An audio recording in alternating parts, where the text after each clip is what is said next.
Rather than go straight into the foot placement on this one, I'm going to start with a disclaimer of sorts. Most people would do this on their front foot. I'm a little bit unusual in that I learned 1 foot pivots and by extension jaywalks on my back foot.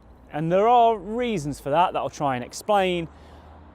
But what you need to bear in mind is that it doesn't really matter which foot you use. The idea of switch is so tenuous in freestyle that I don't care. If you want to learn this off the nose by pivoting on the front foot, go for that.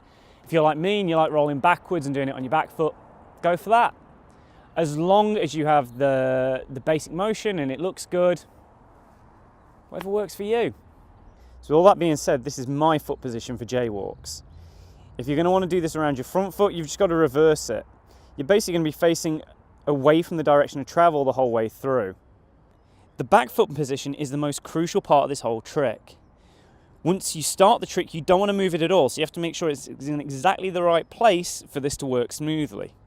You want to aim to have your back foot with the arch directly over the truck bolts. And because of the angle you're starting with your feet in, your heel should be on the tail and your toes in front of it. Now it's important that you do this angled and not with your foot straight, because if you're straight on, you won't be able to do the second pivot with both feet on the board. Having it at a slight angle will give you the control to lift the nose, while still being in a solid enough position to pivot at the other end of the board.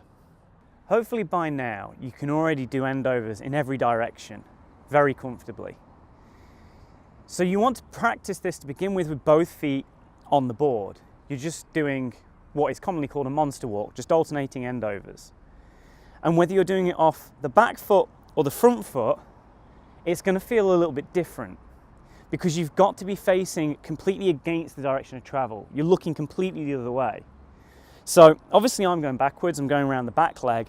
I'm going to keep my shoulders facing that side, and I'm just going to twist from the hips. So I'm going to shift my weight to my heel and bring this front leg round that way. And then repeat by shifting my weight to my front leg. You want to practice that movement until you can do it smoothly, cleanly, with full 180-degree turns and without losing your balance. Going completely blind is going to take some practice, so just keep doing it. Again, with both feet on the board.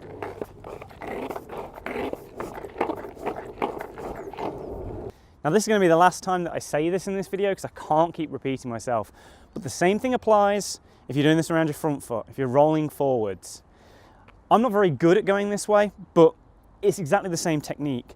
I've still got to turn around and face the opposite direction to make this work.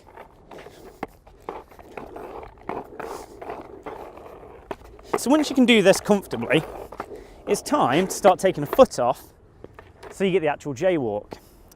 Now the key to that, unsurprisingly, is in the foot position that I talked about earlier. You get into this 45-degree foot placement. Again, front or back, doesn't matter. Once I'm here, most of the trick's done for me. I already know how to do the second part because that's just a regular endover. But we've got to deal with this 1 foot pivot. Getting this right is crucial. What happens here is a series of steps. First of all, this foot's going to come off. Don't try twisting then taking the foot off. The board should be straight at this point. And as that comes up, I'm going to bring it round this way. Notice I'm exaggerating. You don't have to come this high. Kevin Harris barely ever left the ground. It's literally about there. I think you've got to bring it up enough so that it's visible, but don't worry about pulling it all the way up. So you bring that up and you bring it round. Once it gets past this foot swaps the weight to the heel, just slightly. Again, Kevin Harris basically scraped his across the floor. In an ideal world, just lift them slightly. That's all you need. And then let everything unwind. Let everything follow this leg, while still keeping my shoulders facing that way. And that's the biggest, most difficult part of this trick. It's keeping my shoulders there while still allowing this to snap round, and then finding it again with this foot. Because I can't look at that, I've got to be looking that way. So I've got to know how long my board is. This has to feel like a relatively decent position. You're going to feel twisted, and feeling twisted is good, because the more twisted that leg is, the more tension there is through the body, the easier it is to unwind to go back to your starting position. But you want to make sure this distance between your feet is fairly comfortable. Once you get to that, it's just doing an end over again. Just swap your weight to here and let everything unwind back round. And then repeat. Momentum will play a big part in whether this trick looks and feels good or is just bloody awful to look at. Now, that's a problem at both ends of the scale.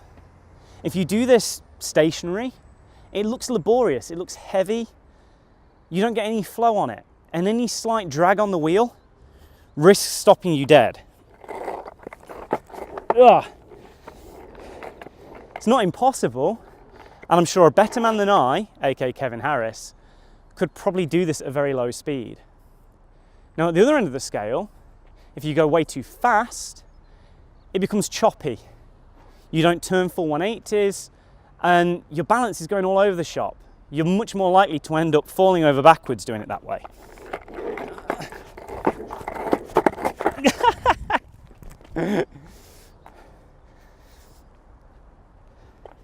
Obviously, I recommend doing this at a moderate speed. Focus on making sure you get clean, fluid 180s, and try not to rush. Don't get too excited, don't get carried away. Just nice, steady pace, that's all you need.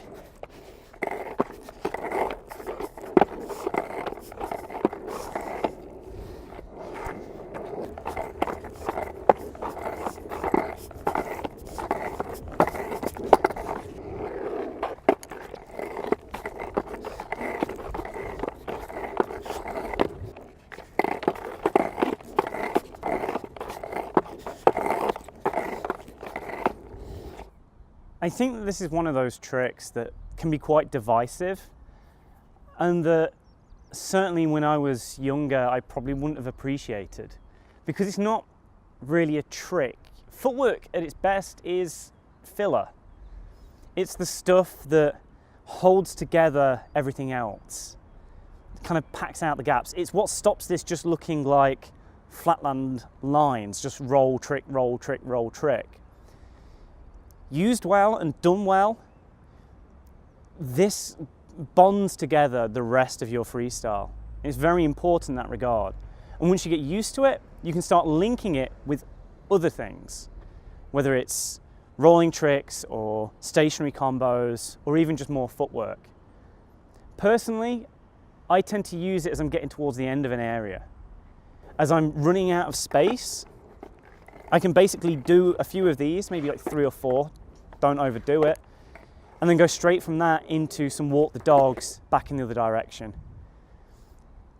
Footwork, again, when done well, can help generate momentum. You've got to bear in mind that a lot of the guys in the 80s, they never pushed. If you watch old Shane Rouse footage, he never puts his foot on the floor. It was kind of a rule in freestyle competitions at the time. Obviously today you don't have to do entire routines without ever pushing. That's a little bit over the top. But learning these linking tricks, they will help make everything else look more fluid. So even if you think it looks a bit silly, give it a go. It's a lot of fun. And once you get good at it, it becomes very useful.